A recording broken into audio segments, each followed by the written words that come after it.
আমি আমি আমিনুর রহমান এখন আপনাদেরকে দেখাবো কিভাবে একটি ওয়ার্ডপ্রেস সাইটের হোস্টিং ট্রান্সফার করতে হয়। তো এর জন্য আমাকে প্রথমে একটি হোস্টিং সাইট সার্ভারে লগ ইন করতে হবে। তারপর সেখান থেকে ওয়ার্ডপ্রেসের ফাইলগুলো এবং ডাটাবেসটা ডাউনলোড করতে হবে। তারপরে সেই ডাটাবেসের ফাইলটা এবং ওয়ার্ডপ্রেসের ফাইলগুলো অন্য একটা হোস্টিংয়ে নিয়ে আপলোড করতে হবে। তারপরে কনফিগার করে কানেকশনগুলা ঠিক করে দিলে তখন এক হোস্টিং এর সাইটে অন্য হোস্টিং থেকে রান হবে। এর জন্য আমাকে প্রথমে একটি হোস্টিং কোম্পানিতে লগ ইন করতে হবে, যে হোস্টিং কোম্পানি থেকে আমি ওয়ার্ডপ্রেসের সাইটটি ডাউনলোড করব। এখানে ইউজার নেম এবং পাসওয়ার্ড দিয়ে আমি লগ ইন করছি। এখানে হোস্টিং কোম্পানির নাম হলো ipage.com। ipage.com একটি ওয়ার্ডপ্রেস সাইট আছে, সেটা এখন আমি ডাউনলোড করব।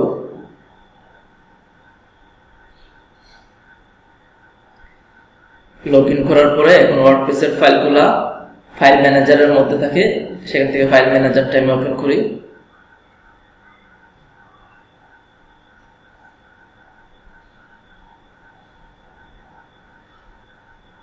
এই যে এখানে অনেকগুলা ওয়েবসাইট ফোল্ডার আছে, এর মধ্যে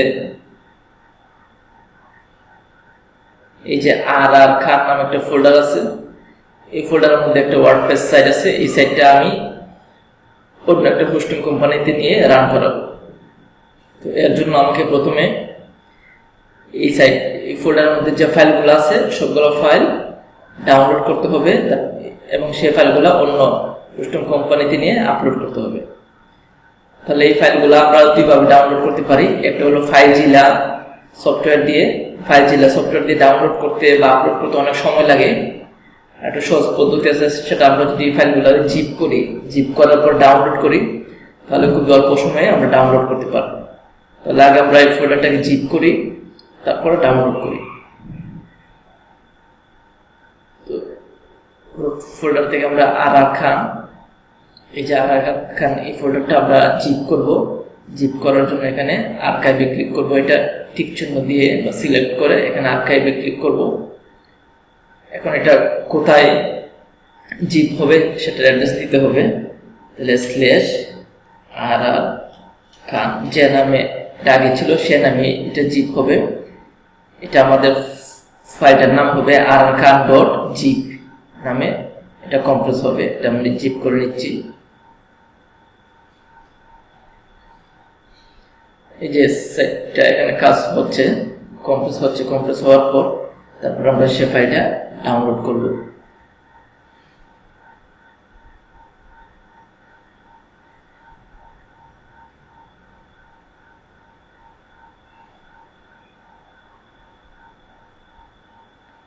হ্যাঁ, কম্প্রেস হয়ে গেছে।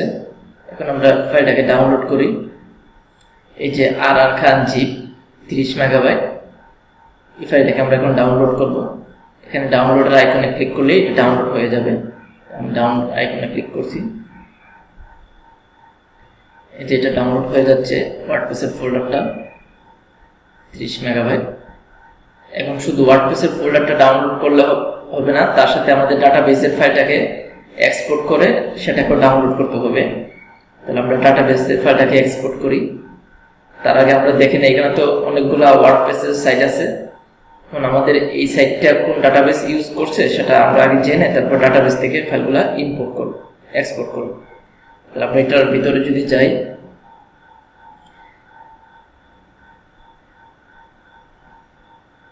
rrkhan ফোল্ডারের ভিতরে এখানে wp-config.php নামে একটা ফাইল থাকে ওয়ার্ডপ্রেসের। এই ফাইলের মধ্যে ডাটাবেসের নেম, ইউজার নেম, পাসওয়ার্ড এগুলো লেখা থাকে। তাহলে আমি এটা এডিট করে ওপেন করি।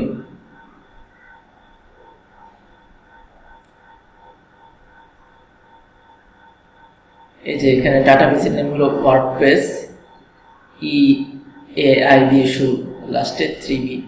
আমরা এই ডাটাবেসটা এক্সপোর্ট করে নিচ্ছি। এই ডাটাবেসটা আমরা কন্ট্রোল প্যানেলে MySQL ডাটাবেসে পাবো।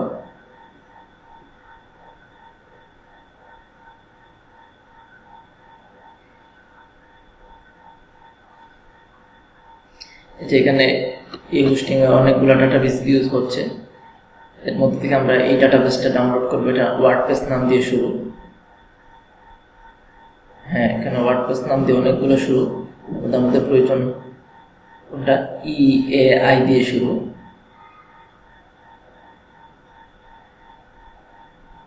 EAI এটা দিয়ে শুরু, লাস্টে 3B।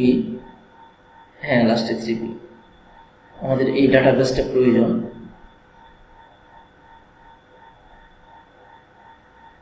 এই যে এই ডাটাবেসের ইউজার নেম হলো এটা PB দিয়ে শুরু। এখানে ইউজার নেম, হ্যাঁ PB, লাস্টে M7। এখন আমরা যদি এটা phpMyAdmin এ যাই,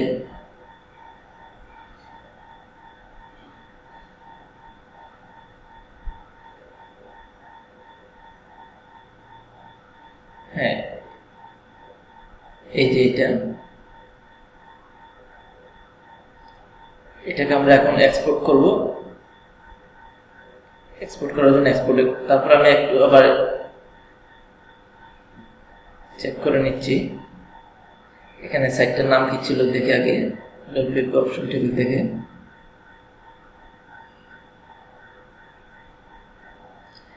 এই যে সাইটটার নাম ছিল http://rrkhan.wpdesign24.com।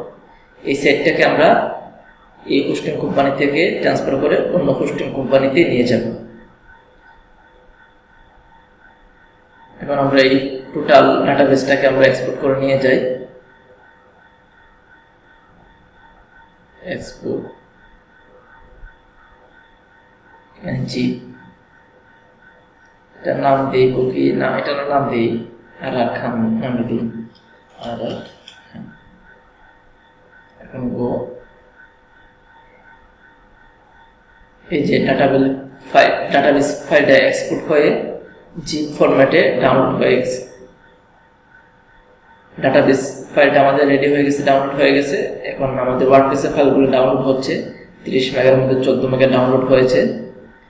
সবটা ডাউনলোড করলে তারপরে আমরা অন্য হোস্টিং কোম্পানিতে এটা নিয়ে যাব। তার আগে আমরা এক কাজ করি, আমাদের পিসিতে মানে লোকাল হোস্টে আমরা এই সাইটটাকে রান করি। আগে লোকাল হোস্টে রান করার জন্য জাম্প বা ওয়াম সার্ভার ইনস্টল করে থাকতে হবে পিসিতে। আমার পিসিতে জাম্প কন্ট্রোল প্যানেলটা রান ইনস্টল করা আছে। এই যে এটা আমরা ওপেন করি, এটা অলরেডি রানিং।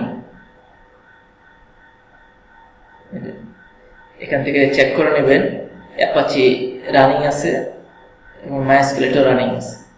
এই দুইটা রানিং থাকতে হবে, তারপর কাজ করবেন। তাহলে আমরা এখানে নতুন একটা ডাটাবেস ক্রিয়েট করে নিচ্ছি লোকাল হোস্টের সাইটে রান করার জন্য। localhost/phpMyAdmin, localhost/phpMyAdmin।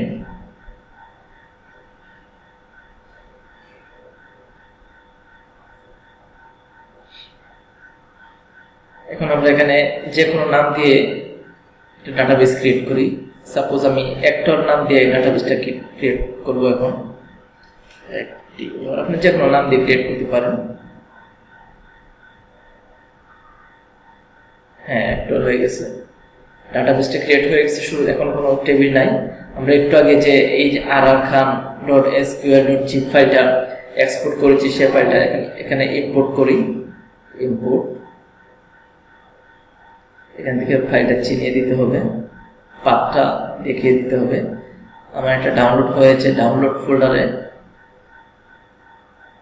কোথায় ডাউনলোড হয়েছে সেটা যদি আপনি দেখতে চান, তাহলে এখানে এই টিউটোরিয়ালতে ক্লিক করে শো ইন ফোল্ডার ক্লিক করবেন। তাহলে এখানে দেখতে পারবেন সি ড্রাইভে ইউজারের ভিতরে, তোশিবার ভিতরে ডাউনলোডস। এখান থেকে ডাউনলোডে ক্লিক করলে পেজটা আসবে, এই যে RR খান। আমরা এখান থেকে এটা চিনিয়ে দিই, ডাউনলোড।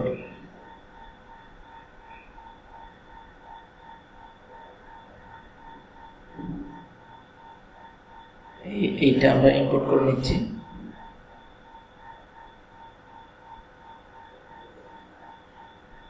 এখানে এটা সিলেক্ট করলাম, গো দে।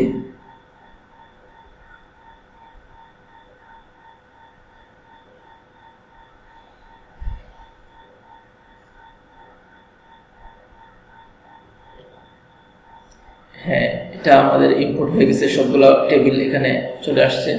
এখন আমরা যদি চেক করে দেখি এটা ঠিক আছে কিনা, এই যে অপশন টেবিলে আগে যা দেখেছিলাম আর খান, হ্যাঁ ঠিকভাবে চলে আসছে arkan.wpdesign24.com, ঠিক আছে।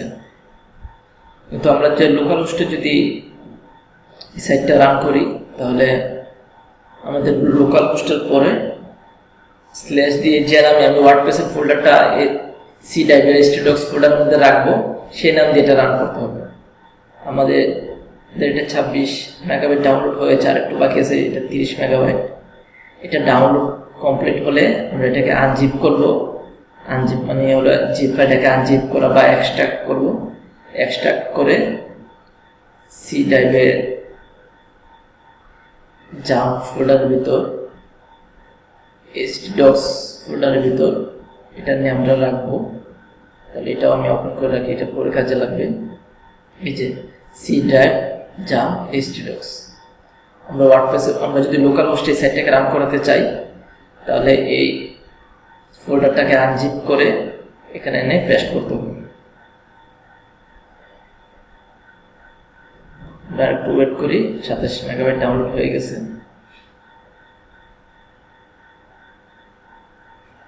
এই যে দেখেন এখানে এসকিউএল ফাইলটা আমরা arkan-এ ডাউনলোড করে এক্সপোর্ট করেছিলাম, এটাতে কিন্তু arkan.sql.zip, এটা হলো ওয়ার্ডপ্রেসের ফোল্ডারটা, এটার নাম হলো arkan.zip।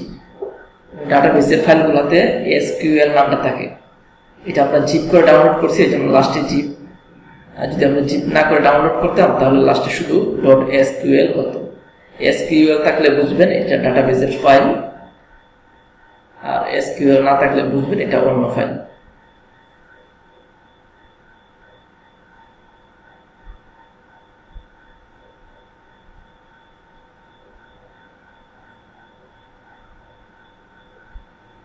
এই যে ডাউনলোড কমপ্লিট হয়ে গেছে। এখন আমরা এটাকে এক্সট্রাক্ট করে ফোল্ডারটাকে এক্সট্রাক্ট করার জন্য রাইট বাটনে ক্লিক করে এক্সট্রাক্ট অল দিবেন, তাহলে এক্সট্রাক্ট হয়ে যাবে।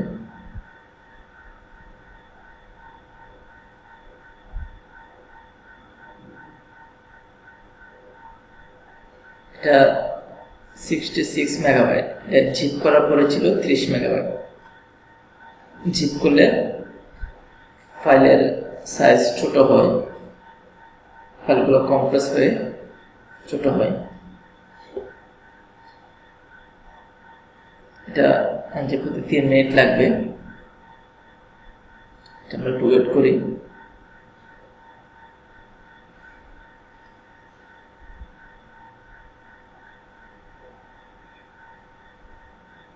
শেষে আমরা আমাদের একটু কাজ আগে রাখি। আমরা এখানে stdocs এর মধ্যে arkan নামে একটা ফোল্ডারে আমরা এই সাইটটা রাখবো, তারপর এখানে রান করবো। তো আমরা এখানে arkan দিয়ে আমাদের সাইটটা ওপেন করতে হবে। এখন অবজেক্ট নট ফাউন্ড দেখাচ্ছে, কারণ এখানে arkan নামে তো কোনো ফোল্ডার নেই। এই যে stdocs এর ভিতরে arkan নামে কোনো ফোল্ডার নেই, এই জন্য অবজেক্ট নট ফাউন্ড দেখাচ্ছে। এখানে যখন আমরা এই ফোল্ডারটা রাখবো, তখন এটা রান হবে। আমাদের লোকাল হোস্টের অ্যাড্রেস হবে localhost/arkan। এই অ্যাড্রেসটা আমাদের ডাটাবেসের মধ্যে দিয়ে দিতে হবে। যে এখানে আমাদের পোস্ট নেম অপশন টেবিলের মধ্যে এখানে আগে এটা চেঞ্জ করে এখন লোকাল হোস্ট অ্যাড্রেসটা দিতে হবে। লোকাল হোস্ট অ্যাড্রেসটা দিচ্ছি, হ্যাঁ এখন সেভ করে নিচ্ছি। তারপর আরেকটা চেঞ্জ করতে হবে, এই যে এটাও চেঞ্জ করতে হবে। এটা চেঞ্জ করে লোকাল হোস্টটা দিয়ে দিচ্ছি। হ্যাঁ, এখন আমাদের সাইটের অ্যাড্রেসটা হবে localhost/arkan/ লাস্টে স্ল্যাশ দিলেও হয়, না দিলেও হয়।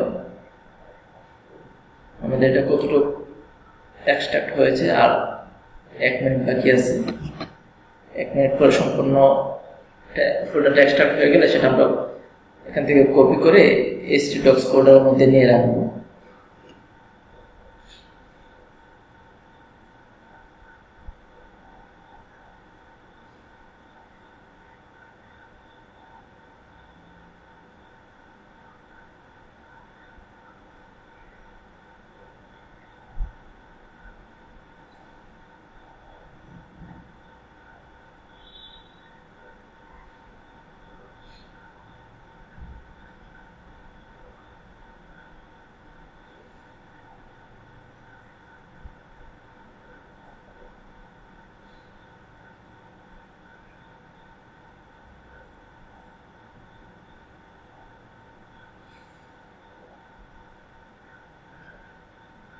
হ্যাঁ, হয়ে গেছে। এই যে আর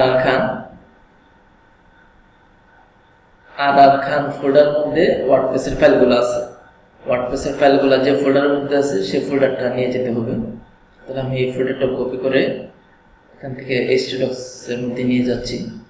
এই যে htdocs, এখানে আমি পেস্ট করি।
হ্যাঁ, এটা কপি হয়ে গেছে htdocs ফোল্ডারের ভিতর আর খান। এখন এখান থেকে আমি wp-config.php ফাইল থেকে আমি ডাটাবেসের ইউজার নেম পাসওয়ার্ডটা ঠিক করে দেব। তো open with notepad plus plus দিয়ে আমি ওপেন করি।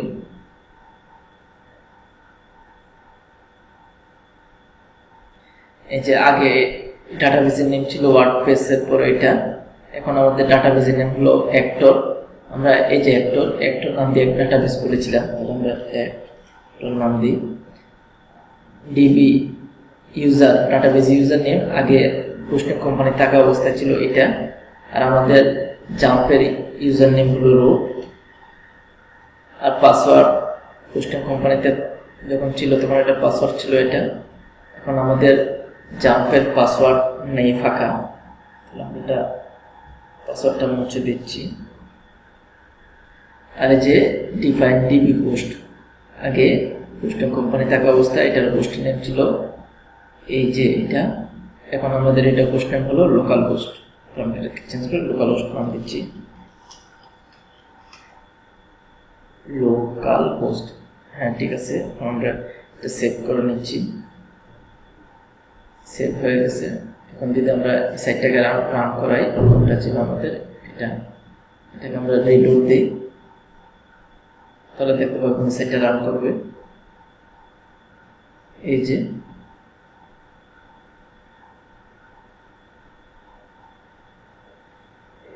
যে আমাদের সাইটটা এখন এখানে রান হচ্ছে।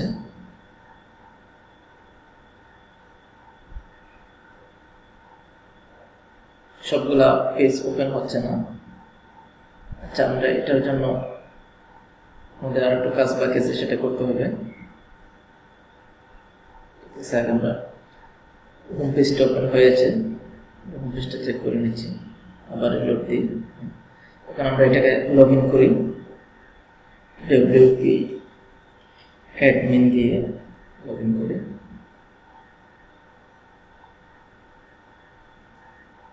ইউজার নেম পাসওয়ার্ড দিয়ে লগ ইন করবো। ইউজার নেম পাসওয়ার্ড কি ছিল বলি মনে নেই, ইউজার নেম পাসওয়ার্ড। আচ্ছা ঠিক আছে, আমরা ডাটাবেস থেকে দেখে নিচ্ছি এটার ইউজার নেম কি আর পাসওয়ার্ড কি।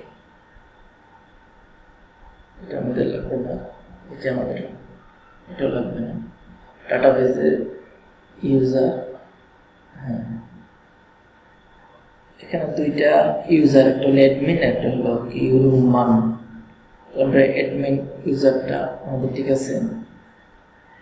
পাসওয়ার্ডটা এখানে এনক্রিপ্ট করা, আমরা নতুন একটা পাসওয়ার্ড দিচ্ছি। তাহলে md5hashgenerator.com এখানে যাই। এখানে গিয়ে আমি আমিনুর লিখি, আমিনুর AMINUR, এটাকে আমি এনক্রিপ্ট করি। হ্যাঁ, এনক্রিপ্ট হয়ে গেছে। এই যে এত বড় একটা ডাটা, এটা মানে হলো আমিনুর এনক্রিপ্ট করা।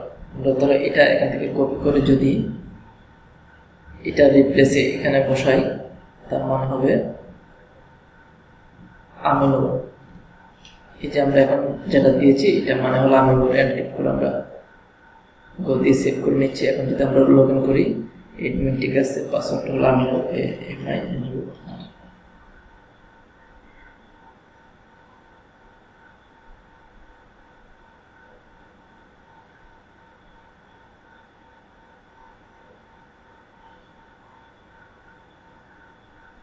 হ্যাঁ, আমাদের ড্যাশবোর্ডে লগ ইন হয়েছে। এখন আমরা সেটিং থেকে পার্মালিঙ্কে যাই।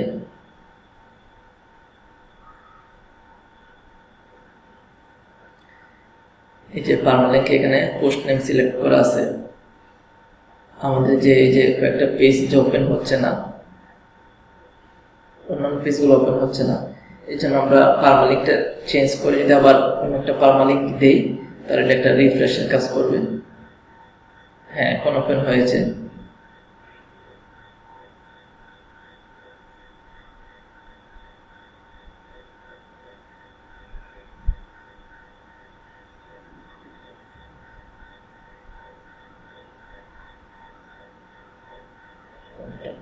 তারপরে আমরা যদি এটাকে একটু চেঞ্জ করি, ডিফল্ট সিলেক্ট করি, তাহলে আর কোনো সমস্যা থাকবে না। সেভ।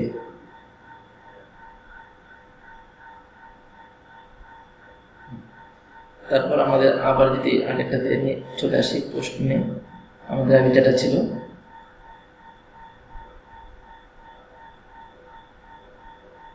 তাহলে পোস্ট নেম চেঞ্জ হয়ে গেল। এখন আমরা এটাকে চেক করে দেখি সবগুলো পেজ ঠিকভাবে ওপেন হয় কিনা। যে এটা হলো home page, home page, biography, হ্যাঁ ঠিক আছে, রিজিউম, হ্যাঁ ছবিটা আসতেছে না, কারণ হলো আমরা চেক করে দেখি ফায়ারবাগ দিয়ে।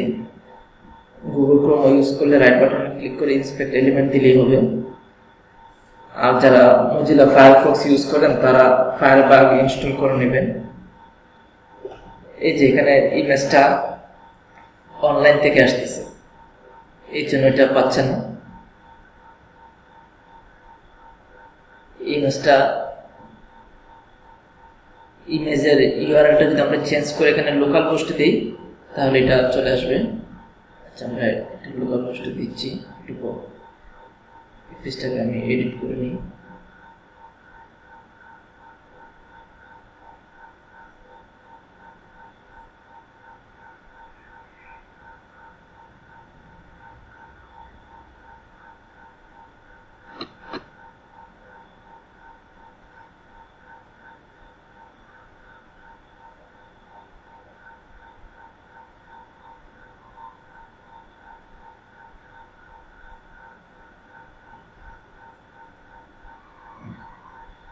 এই যে এটা এখান থেকে আসতেছে, জন্য হচ্ছে না।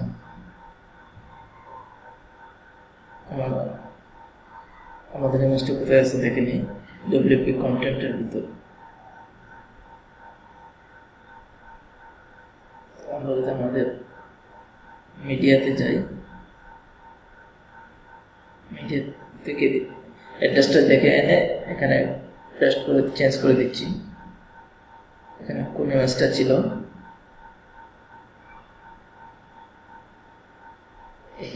template2.pdf, এখানে একটা দুইটা ইমেজ, একটা পিডিএফ ফাইল আর একটা হলো ইমেজ। আর পিডিএফ ফাইলের অ্যাড্রেসটা চেঞ্জ করি। পিডিএফ ফাইলটা এই যে পিডিএফ ফাইলটা চেঞ্জ করে নিচ্ছি। এই যে পিডিএফ ফাইলের অ্যাড্রেসটা কপি করে নিচ্ছি আমি। কপি করে এখানে বসাই।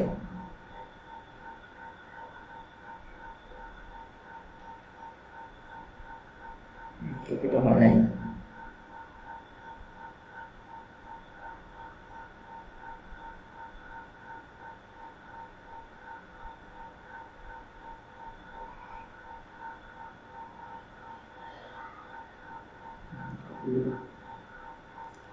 কপি করেছি, এখন এটা এখানে চেঞ্জ করি। হ্যাঁ, পিডিএফ ফাইল অ্যাড্রেসটা ঠিক আছে।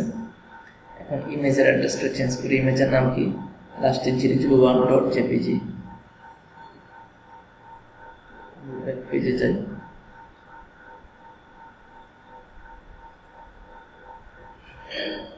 jpg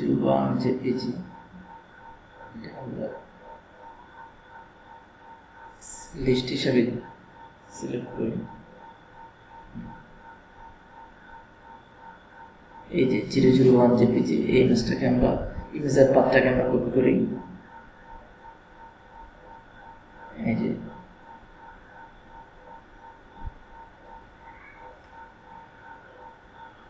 এটা চেঞ্জ করে দিচ্ছি।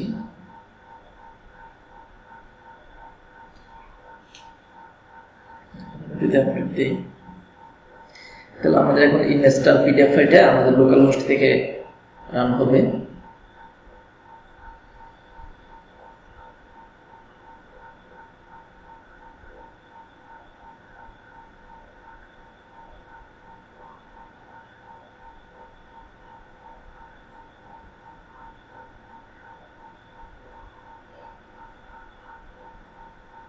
যদি আমরা পেজটাকে ভিজিট করি,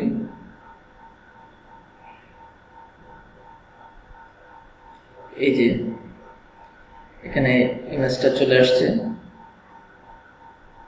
একটা পিডিএফ ফাইল ছিল, এই যে right click to download PDF file. এখান থেকে আমরা রাইট ক্লিক করলে পিডিএফ ফাইলটা আমরা ডাউনলোড করতে পারবো। যদি আমরা সিঙ্গেল ক্লিক করি, এই যে পিডিএফ ফাইলটা ওপেন হচ্ছে। এখানে এই যে পিডিএফ ফাইলটা ওপেন হয়েছে। আবার যদি ব্যাকে যাই, তাহলে এখানে ইমেজটা, এটা হলো একটা ইমেজ। তাহলে আমাদের পিডিএফ ফাইলটা ওপেন হয়েছে, ইমেজটা ওপেন হয়েছে। আমরা ইউআরএলটা চেঞ্জ করে দিতে মিডিয়াতে কি আছে, ফটো, ভিডিও, অডিও, ফটোতে ক্লিক করি।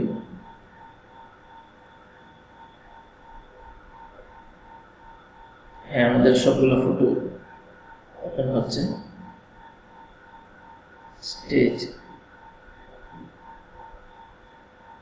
হ্যাঁ এটা আসছে।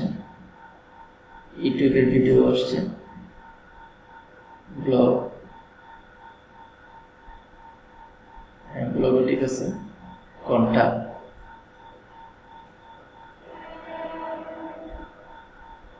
হ্যাঁ কন্টাক্টও ঠিক আছে। তার মানে আমাদের এই সাইটটা আমরা হোস্টিং থেকে লোকাল হোস্টে রান করিয়েছি। লোকাল হোস্টে এটা রান হচ্ছে। এখন আমরা অন্য একটা হোস্টিংয়ে সেই সাইটটা নিয়ে আপলোড করব, তারপর সেখানে এটা রান করাবো। তাহলে আমি অন্য একটা হোস্টিংয়ে লগ ইন করি। তাহলে আমি আগের হোস্টিংটা থেকে লগ আউট করে ফেলি।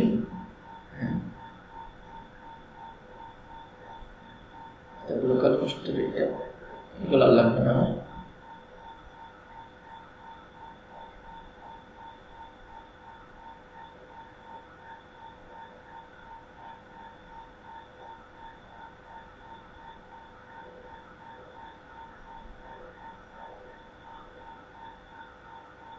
এই হোস্টিং এ লগইন করি, তারপর সেখানে এটা আমরা রান করাবো।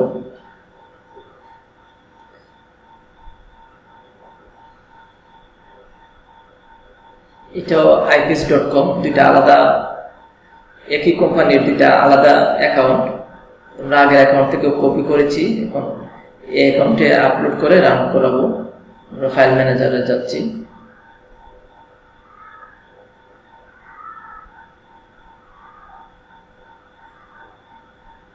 ফাইল ম্যানেজারে হ্যাঁ এখানে কয়েকটা সাইট আছে, আমরা এখানে এটা আপলোড করবো। এটা আমাদের জিপ ফাইলটা এখানে আপলোড করি, যে আপলোড, এখানে ক্লিক করলে এখানে আপলোড হবে। এটা আপলোডে ক্লিক করি, ব্রাউজ,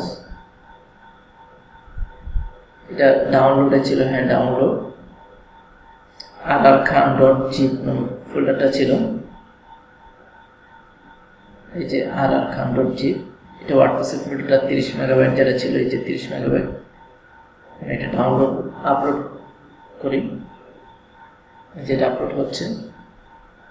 তার সাথে আমরা এখন আরেকটা কাজ করে নিচ্ছি, আমরা একটা সাবডোমেন ক্রিয়েট করে সাবডোমেনে এই সাইটটা রান করাবো। তাহলে আমরা একটা সাবডোমেন ক্রিয়েট করে নিই, নতুন একটা ট্যাগ দিয়ে আমি এটা ওপেন করি।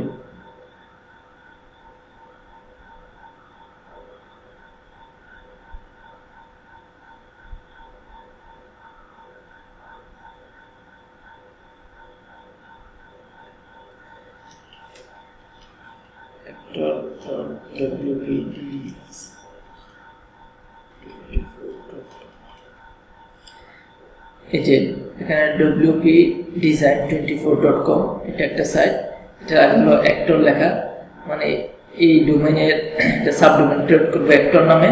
তারপরে এখানে এই অ্যাড্রেসে আমি এই সাইটটা রান করাবো। এই যে এখান থেকে আমরা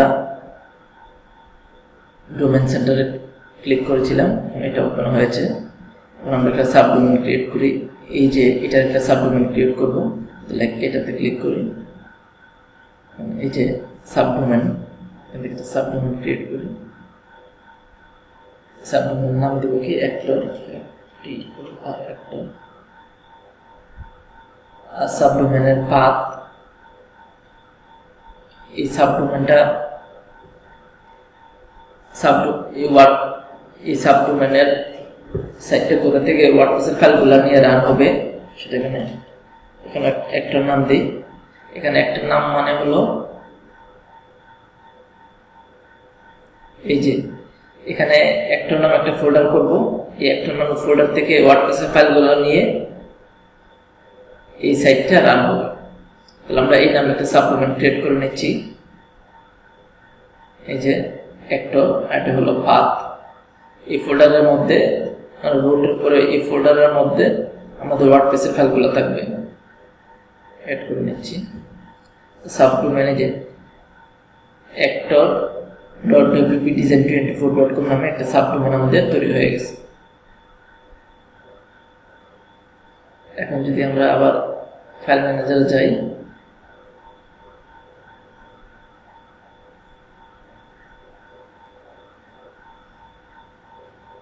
এই যে একটা নামে একটা ফোল্ডার তৈরি হয়ে গেছে। এই ফোল্ডারটা এখন ফাঁকা, জিরো আইটেম, মানে কোনো আইটেম নেই, ভিতরে কোনো ফাইল নেই। এই ফোল্ডারের মধ্যে আমরা ওয়ার্ডপ্রেসের ফাইলগুলো রাখবো, তারপরে সেখান থেকে আমরা রান করাবো। তো ওয়ার্ডপ্রেসের ফাইলগুলো শুধু রাখলেই হবে না, একটা ডাটাবেস ক্রিয়েট করতে হবে। ডাটাবেস ক্রিয়েট করে ডাটাবেসে আমাদের আগে ডাটাবেসটা ইম্পোর্ট করতে হবে, তারপর সেখান থেকে রান করাতে হবে। তাহলে আমরা এটা কতটুকু ডাউনলোড হয়েছে, আর অল্প বাকি আছে, এটা আপলোড হচ্ছে। আপলোড হতে হতে আমরা একটা ডাটাবেস ক্রিয়েট করে ফেলি। এই যে মাইস্কুয়েল ডাটাবেস,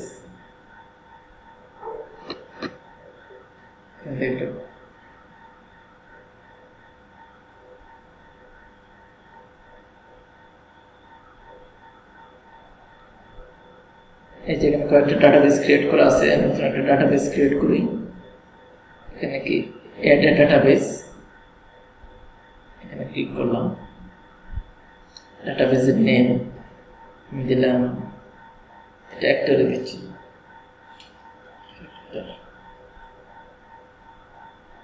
ইউজার নেম এটা অ্যাক্টর দিচ্ছি, পাসওয়ার্ড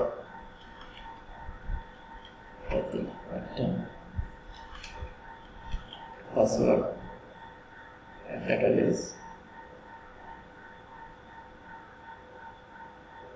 এই যে ডাটাবেস অ্যাক্টর ক্রিয়েটেড, একটা ডাটাবেস ক্রিয়েট হয়ে গেছে। আর PHP মাইডমিনিকে এটা ইম্পোর্ট করি,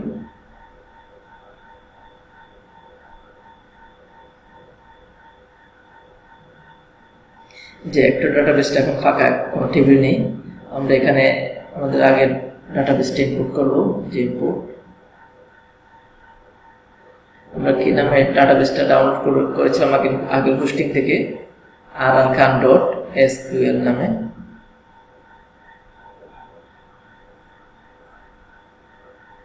এই যে rrkhan.sql.g, এটাকে আমরা আপলোড করবো এখানে, সিলেক্ট করে যে কোনো বলতে।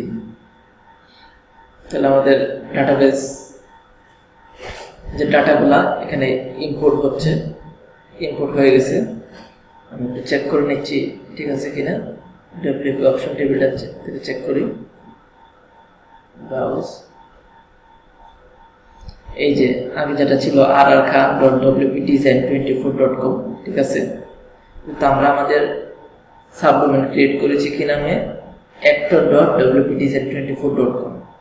তাহলে আমরা এই নামে সাইটটা রান করাবো। তাহলে এটা চেঞ্জ করে এখানে rrkhan-এর জায়গাতে আমরা actor দিব। একটু নামটা কপি করে নিচ্ছি, তাহলে এখানে rrkhan-এর জায়গাতে আমরা actor দিই।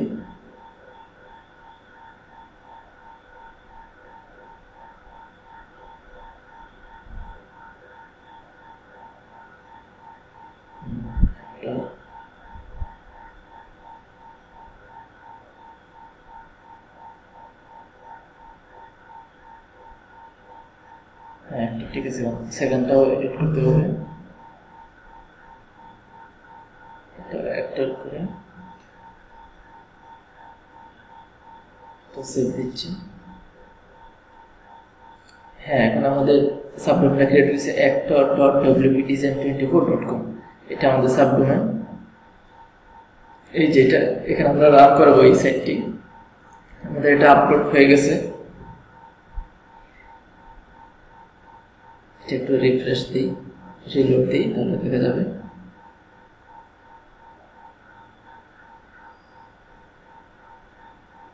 এই যে একটা ফোল্ডারের মধ্যে ওয়ার্ডপ্রেসের ফাইলগুলো রাখতে হবে। ওয়ার্ডপ্রেসের ফাইলগুলো জিপ করা আছে rrkhan.zip এ।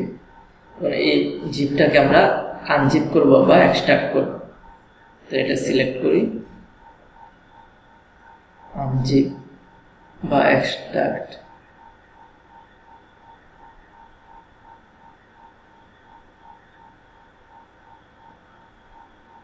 এখানে এক্সট্রাক্টের কোনো অপশন, এই ips.com এ এখানে ফাইল ম্যানেজারের ভিতর থেকে এক্সট্রাক্ট করার অপশন নাই, আমরা অন্য জায়গা থেকে করে নিচ্ছি।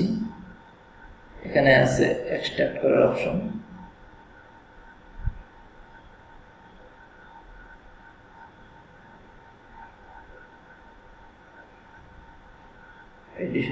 এই যে আর্কাইভ গেটওয়ে, এখানে ক্লিক করি।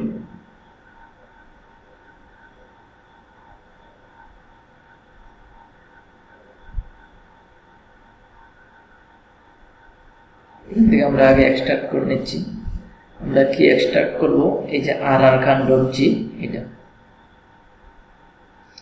এটা এক্সট্রাক্ট করে কোথায় রাখবো, /actor এক্সট্রাক্ট কন্ট্রোল দিচ্ছি। এই যে এটা কাজ হচ্ছে, এটা আনকম্প্রেস বা এক্সট্রাক্ট হচ্ছে।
হ্যাঁ আনকম্প্রেসড হয়ে গেছে।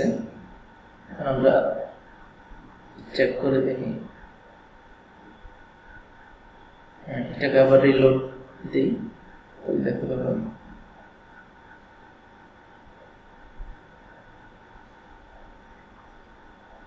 এই যে একটা ফোল্ডারের ভিতরে এটা দেখার কথা। একটা ফোল্ডারের ভিতরে আর খানের ভিতরে সবগুলো। তো আমাদের থাকার কথা ছিল অ্যাক্টর ফোল্ডারের মধ্যে থাকতে হবে আমাদের ওয়ার্ডপ্রেসের ফাইলগুলো। এখানে অ্যাক্টর ফোল্ডারের মধ্যে আর খান, তারপরে ওয়ার্ডপ্রেসের ফাইলগুলো। তাহলে আমাদের ওয়ার্ডপ্রেসের সবগুলো ফাইলকে আমাদের মুভ করে অ্যাক্টর ফোল্ডারের মধ্যে নিয়ে যেতে হবে। তাহলে আমরা সবগুলো সিলেক্ট করি একসাথে। সবগুলো সিলেক্ট করে ফেলছি। এখন মুভ করি। মুভ কোথায় মুভ করব? স্ল্যাশ অ্যাক্টর ফোল্ডারের ভিতর মুভ।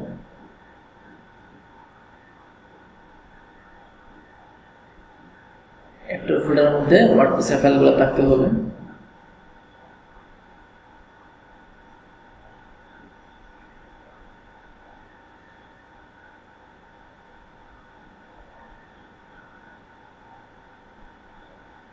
এই যে অ্যাক্টর ফোল্ডারের মধ্যে এখন আমাদের ওয়ার্ডপ্রেসের ফাইল সবগুলো ফাইল চলে আসছে। এখানে যেটা ছিল আর খান, এটা আমাদের লাগবে না, এবং ফোল্ডারটা ফাঁকা। টু আইটেমস কি দেখিনি, যেটা আমাদের লাগবে না এটা আমরা ডিলিট করে দিচ্ছি। ফোল্ডারটা থাকলে সমস্যা নেই, অন্তত একটা ফোল্ডার রেখে লাভ কি। হ্যাঁ, অ্যাক্টর ফোল্ডারের মধ্যে এখন ওয়ার্ডপ্রেসের ফাইলগুলো আছে। এখন wp config ফাইল থেকে আমাদের ইউজার নেম পাসওয়ার্ডটা ঠিক করে দিতে হবে। wp config, এটাকে আমি এডিট,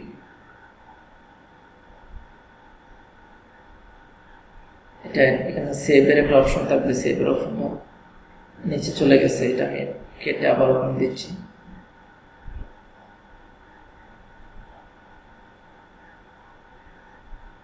হ্যাঁ, সেভের অপশনটা আছে। এখন আমি ইউজার নেম পাসওয়ার্ডগুলো চেক করে দেখি।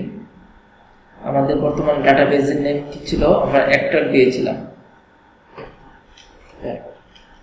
এখন দেখে নিচ্ছি আমি।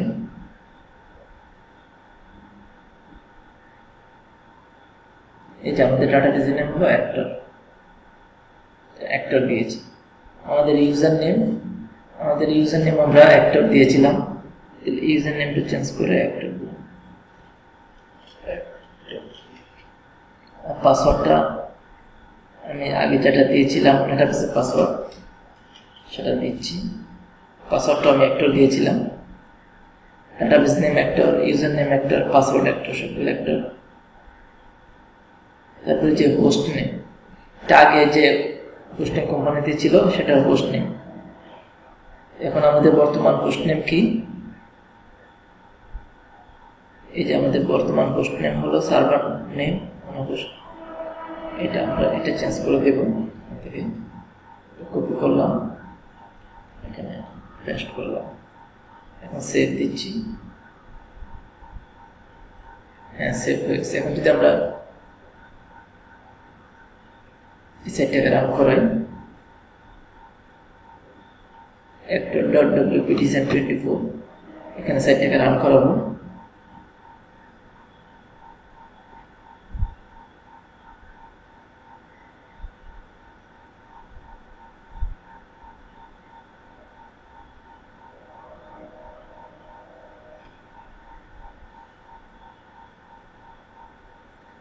এই যে আমাদের সাইটটা এখানে রান হয়ে গেছে। actor.wp design24, এখন দেখি সবগুলো পেজ ওপেন হয় কিনা আগের মতো। আবার বায়োগ্রাফি নাটা ওপেন হচ্ছে না। রিজিউম ওপেন হচ্ছে না। আচ্ছা, ঠিক আছে, আমরা আবার আগের মতো লগ ইন করি ভিতরে।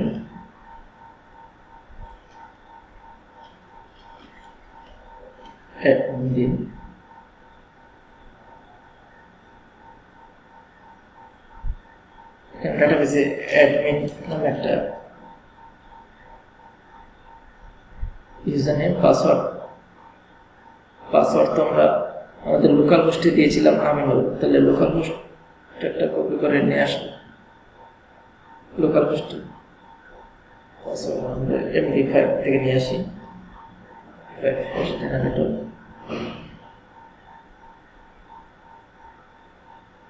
দেওয়ার পাসওয়ার্ডটা আমিনুল এটা এনক্রিপ্ট করে নিয়ে আসি।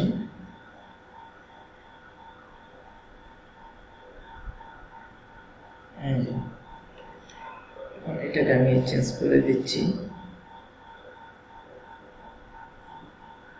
ইউজার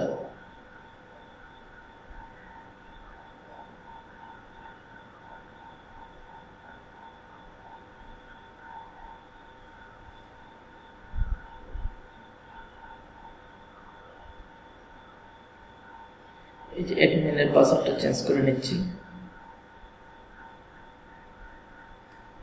চেঞ্জ করে আমিনুল দিয়েছি, সেভ দিচ্ছি। এখন যদি আমরা এখানে আমিনুল নাম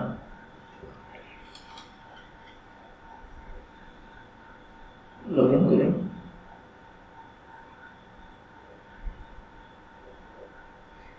এই যে আমাদের ডাটাবেসে লগ ইন হয়েছে।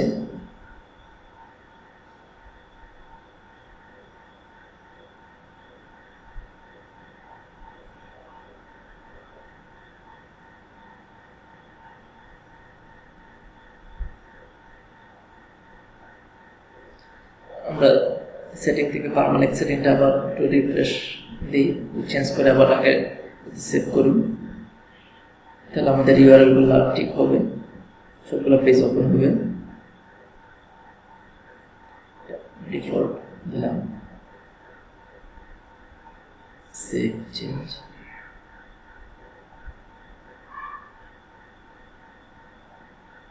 আবার আগেরটাতে ফিরে আসি, পোস্ট নেম যেটা ছিল।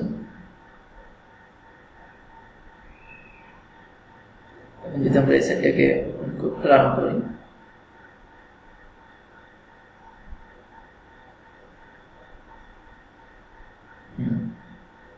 বায়োগ্রাফি দিই,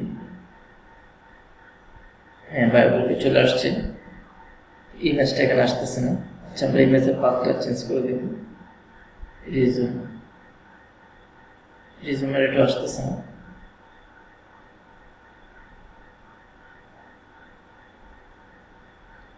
ফটোগুলো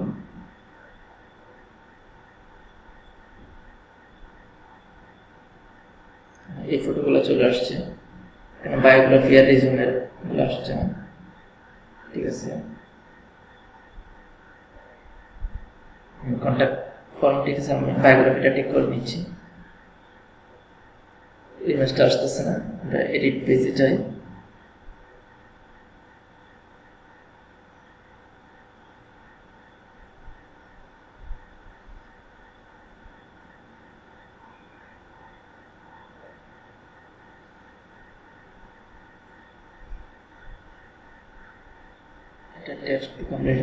ইমেজটা কোথা থেকে লোড হচ্ছে, এই যে সোর্স rrkhan.wpdesign24, এই যে এটা।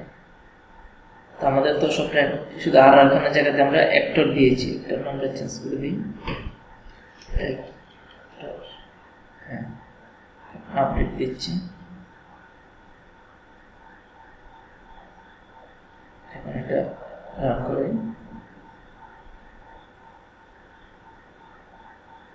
হ্যাঁ, এখন ছবিটা চলে আসছে। এখন রিজুমটা ঠিক করে নিই। এই যে রিজুম, এখানে ইমেজটা আসতেছে না, ইমেজটা এডিট পেজের থেকে ইমেজটা ঠিক করে নিই। যেখানে rrkhan-এর পরবর্তী অ্যাক্টর দিলে এটা ঠিক হয়ে যাবে। আগের নাম ছিল এটা rrkhan.wpdesign24.com, আমরা এখন এটাকে চেঞ্জ করে actor.wpdesign24.com নামে এটা রান করিয়েছি। actor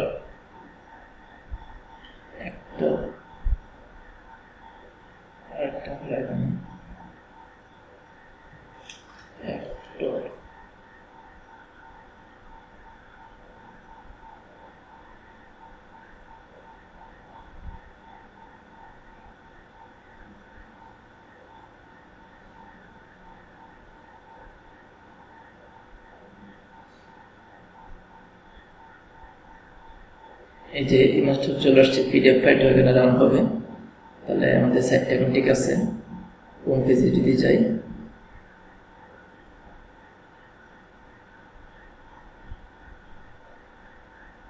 এই যে হোম পেজ। তাহলে এই সাইটটা আগে ছিল rrkhan.wpdesign24.com আর এখন হয়েছে actor.wpdesign24.com। আগে ছিল অন্য একটা হোস্টিং ipage.com এর অন্য একটা অ্যাকাউন্টে, এটা চেঞ্জ করে আমরা আরেকটা অ্যাকাউন্টে নিয়েছি। একইভাবে যে কোনো হোস্টিং কোম্পানি থেকে আপনি একইভাবে চেঞ্জ করতে পারেন। প্রথমে ওয়ার্ডপ্রেসের ফোল্ডারগুলো ডাউনলোড করবেন, ওয়ার্ডপ্রেসের ফাইলগুলো আর ডাটাবেসটা এক্সপোর্ট করবেন। তারপর আর হোস্টিং নিয়ে নতুন একটা ডাটাবেস ক্রিয়েট করে ডাটাবেসটা ইম্পোর্ট করবেন আর ওয়ার্ডপ্রেসের ফাইলগুলো আপলোড করবেন। তারপরে ডাটাবেসের কানেকশনগুলো চেক করে দেখবেন ঠিক আছে কিনা। আর ড্যাশবোর্ডে লগ ইন করে পারমালিঙ্ক থেকে একটু চেঞ্জ করে দিবেন, তাহলে হয়ে যাবে। তাহলে দেখেন আমি প্রথমে এক হোস্টিং কোম্পানি থেকে আমার পিসিতে এটা লোড করে লোকাল হোস্টে রান করিয়েছি, তারপর আবার আরেক হোস্টিং নিয়ে রান করিয়েছি। আমি দুইবার রান করেছি। আমি ইচ্ছে করলে সরাসরি আগের হোস্টিং থেকে কপি করে আমার পিসিতে যেখানে রেখেছিলাম ডাউনলোড ফোল্ডারে, সেখান থেকে সরাসরি এখানে রান করাতে পারতাম, এক হোস্টিং থেকে আরেক হোস্টিং। তাহলে আমার আরো অনেক সময় কম লাগতো। আমি দুইভাবে দেখিয়েছি আপনাদেরকে, লোকাল হোস্টে রান করিয়ে এবং অন্য একটা হোস্টিং কোম্পানিতে রান করিয়ে। 1 ঘন্টার বেশি লাগে নাই মনে হয়। আপনারা যদি এক হোস্টিং থেকে আরেক হোস্টিং ট্রান্সফার করতে চান, এভাবে ট্রান্সফার করবেন, তাহলে 1 ঘন্টার বেশি লাগার কথা না, যদি আপনার ইন্টারনেটের স্পিড বেশি থাকে। আমি যদি লোকাল হোস্টে রান না করতাম, শুধু এই হোস্টিং এ রান করতাম, তাহলে আমার আধা ঘন্টা হলেই হয়ে যেত। ঠিক আছে, ধন্যবাদ সবাইকে।